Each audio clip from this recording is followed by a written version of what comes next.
Hey, it's me, Jimmy D, and welcome to this week's Supergirl review for her final season. And let's just jump into this episode because, well, they jumped back in time. Brainy and Dreamer went back in time to 2009, which, I was a freshman that year. 2009 doesn't seem like a year that is nostalgic because honestly, I feel like it was only like 3 years ago, but in reality, it wasn't. So the technology that has changed, and Brainy really demonstrated making a 3D printer out of just parts from a computer lab at the high school. Just the change in technology, phones and all. They had Cat Grant taking pictures with her little cell phone. The fact that we got Cat Grant in this final season, I really hope that the present day Cat Grant makes an appearance this season because it really, Cat Grant made the first season of Supergirl so good, and it just wouldn't be right to send off Supergirl this season without Cat. So let's talk about it. They go back to 2009.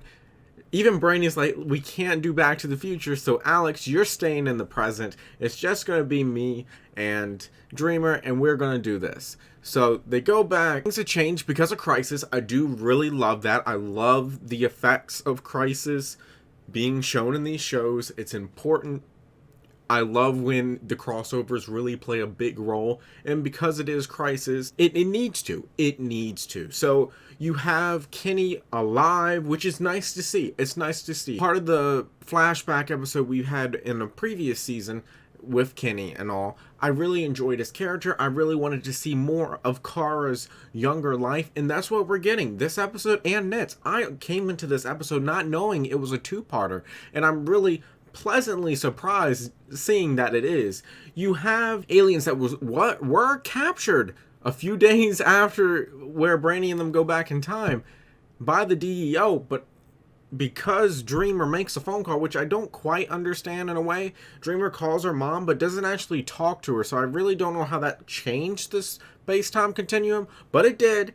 And now you have Dreamer and Brainy dealing with the artifacts of the space-time continuum changing, and you have these aliens who are basically have a space zoo, which was an episode of the Justice League animated series, a fantastic episode.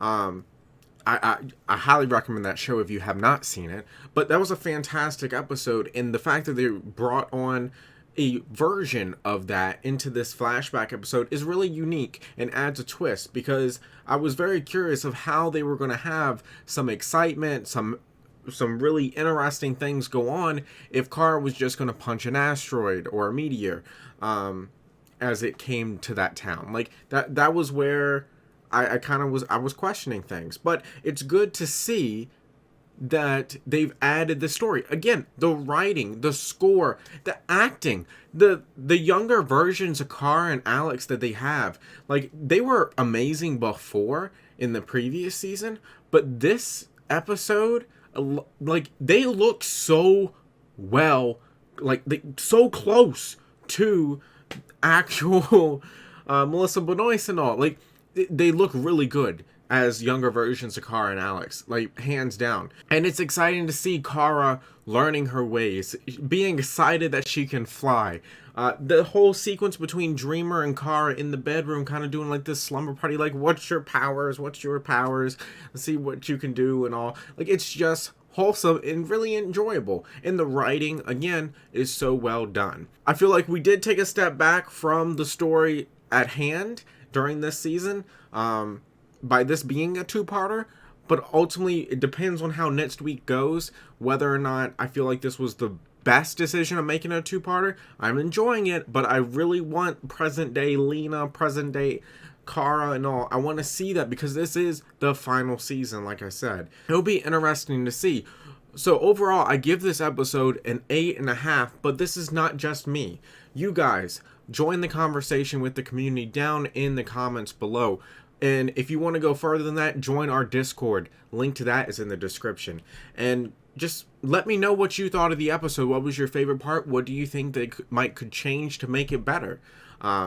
Only about 10% of you guys are subscribed, so go ahead and hit that subscribe button. I review all the Supergirl videos, a bunch of CW, including The Flash and Marvel, and a bunch of other shows. So I hope to see you around in the community. Thank you so much for watching. I hope you enjoyed it, and like always, I will see you in the next one. Later.